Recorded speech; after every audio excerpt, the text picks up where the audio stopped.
Hi guys, welcome to another episode of Dexter's Diary. I'm Dexter. So today I wanted to talk about a few things, and so let's get to it. So as you know, and I've been talking about this for a while, that I'm in a transition, and what I thought was just gonna be a physical thing turned out to be more emotional, more mental, and I have this thing that I talk in my sleep, and it's cool. Usually I am sleeping alone, so it doesn't really, it's not really a big deal. But I know that when I'm really feeling the pressure of things, that's when it really comes out more. And so anyway, I had this dream that I was trying to save this child, right? And I can't remember the extenuating circumstances to how I got to the place to be in this, but that's the thing about dreams. And I should have got up and wrote it down, but I think there are a very small amount of people who actually do that, and I'm not in that category. So anyway, I'm dreaming and I'm trying to get to this kid, and I'm trying to save this child, and I can't see the child's face. I just know that the child is in danger, and I'm just trying to get to him, and the struggle is so real, and I'm like crying, and I'm struggling. I'm trying to get to this child, and I finally get to this child, and I pick him up and I cradle them in my arms, and I look down, and it's me as a child, as a baby, well, as a toddler, and I'm like, holy crap. And I look at myself, the child looks at me, my child self looks at my adult self, and it's like, you don't have to fight anymore. You don't have to, whatever you thought you were doing, you don't have to do it anymore. And I wake up to myself reiterating, explaining it to me, saying the same things, and I realized, one, that this transition was not just about, it wasn't just a physical transition, it was an emotional one as well. And undertaking this, I didn't realize all the things that would come out of it, you know? And it got me to thinking too about a lot of things that we do. We're motivated by things that happen in our past. And there's actually this quote that came to me, and I was just like, this is it. This is what it means. So there's this writer, John Hobbs, and this is his quote. It goes, "Men heap together the mistakes of their lives and create a monster they call destiny." And I thought, like, that was it's so pivotal. Like, it's so real. For the longest time in my life, everything I did was motivated by my past mistakes, my past traumas, my collateral damage, and I've grown past that now, but it took a while. And there's no limit to how long it takes for you to reach wherever you gotta get. Your ascension has no set time. There's no set place. There's no like definitive date where you're just like, this is it. Like, no, it doesn't work like that. So I realized that everything I had done was based on my past, and I had became so what's the word I'm looking for? I became so comfortable with being the bad guy, being the angry person, being whatever everyone said I was. I never had an inkling that I could be different. You know, it's just like when people call you a monster, you're just like,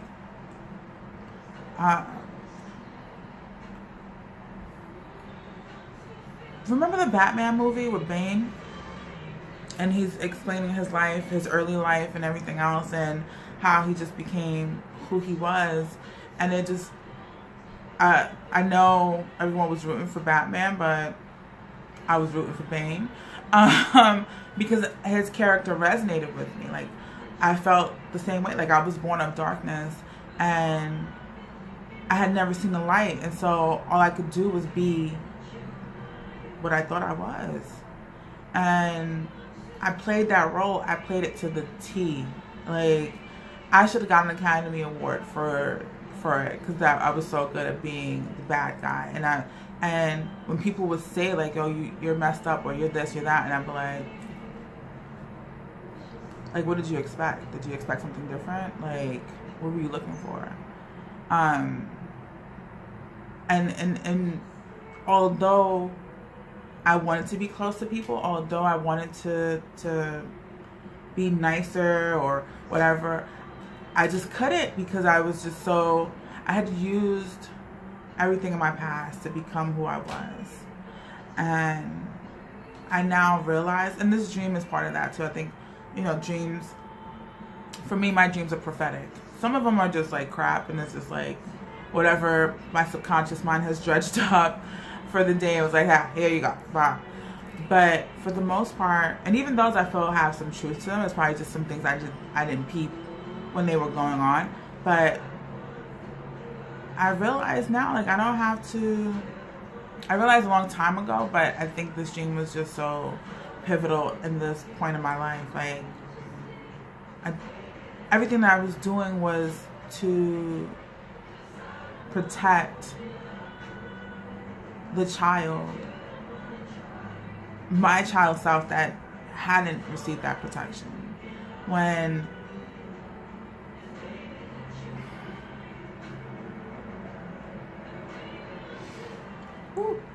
so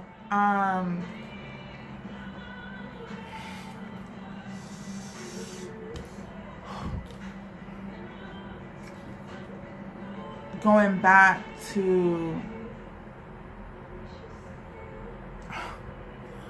alright, this is not, going back to being molested and revealing it, and the response was so harsh and so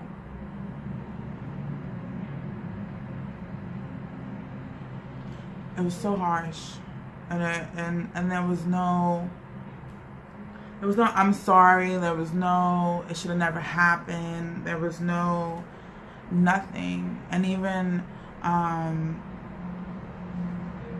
years later, when the rape occurred, there was no one to say I'm sorry. There was no one to say that it shouldn't have happened to you.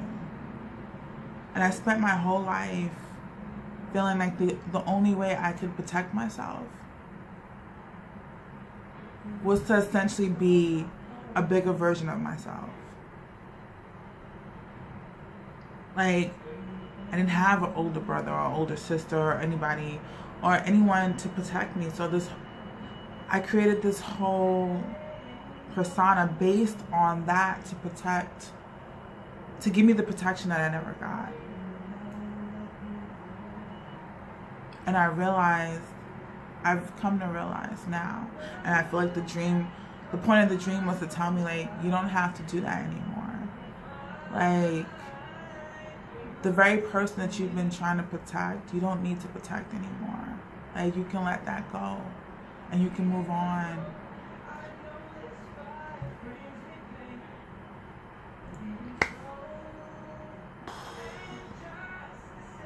That's the thing about doing this inner work, right? I know I talk about it all the time, and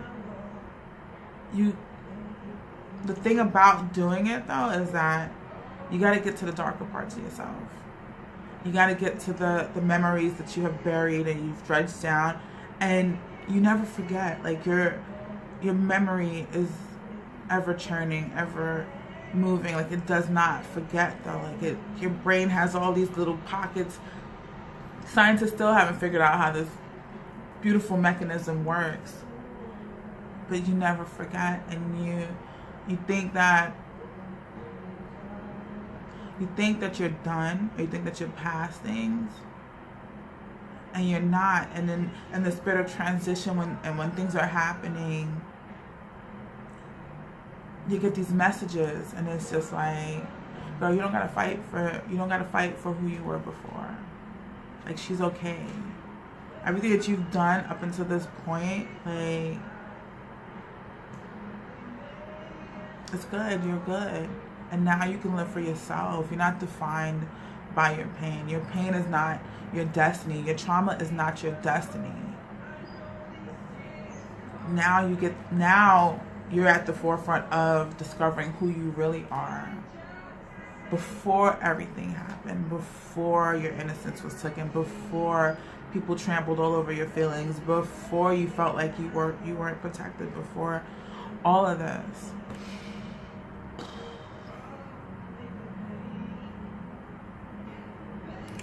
So,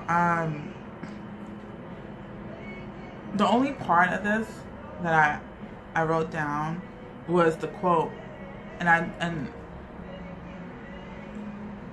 it sounds like it would make sense to write down what you're gonna, but I believe that life is not scripted. And when I'm speaking and sharing my life, and I'm telling you things that happen in my life, not only are these things real, but the manifestations that come as I'm sharing this, I want it to flow freely, and I want it to be genuine, because I'm not going to do anything that's not genuine. And if I feel like I can't do it genuinely, I won't do it, because it's not real. It's not real to me, and it's not fair to whoever is viewing this. But should have wore some waterproof mascara. I didn't know how this was going to manifest. I didn't know what was going to come bubbling up to the surface. But do not allow yourself to be dictated by past traumas. And if you feel like that's where you are, or even if you don't know that's where you are, take some inventory, go back, figure out some things, because you hurt a lot of people in the process. And we don't necessarily always get the chance to say I'm sorry, to apologize and be like, look, I didn't mean it. And I'm not going to say it's cool. I just think sometimes that's just the way things play out. And you don't have, everyone doesn't get a chance at retribution. And so you got to be okay with that. But I know, in being who I was, and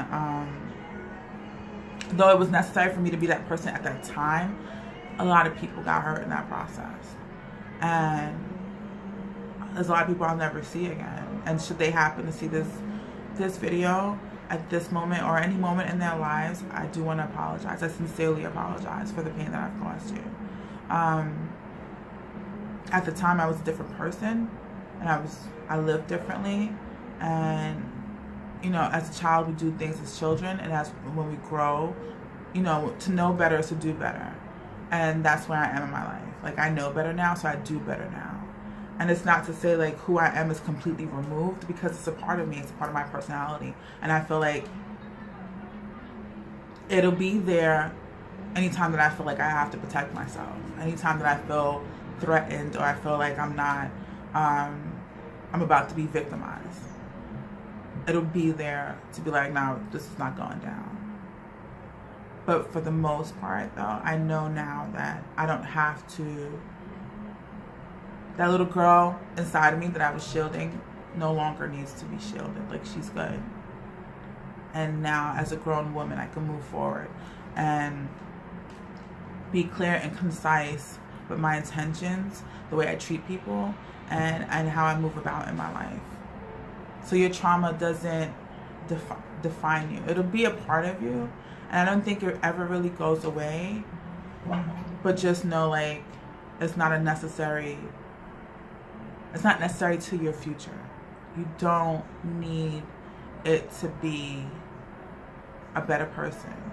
You can say, like, I've gone through these things, and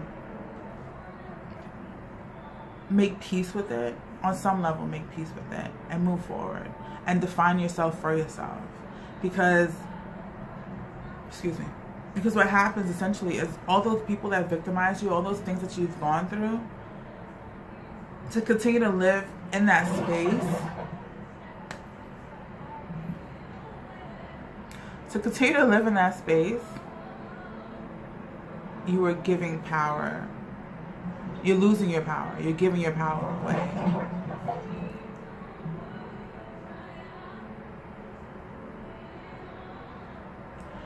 Yeah, that's one of the reasons I gotta move. I don't know if you heard the noise, but if you did. So on that note, I'm done and I'll be stepping away. I hope that this video helped. I hope that you receive it in the way that it was meant, and I hope that you take it and nourish yourself in a way that you need to be nourished. I'll see you guys.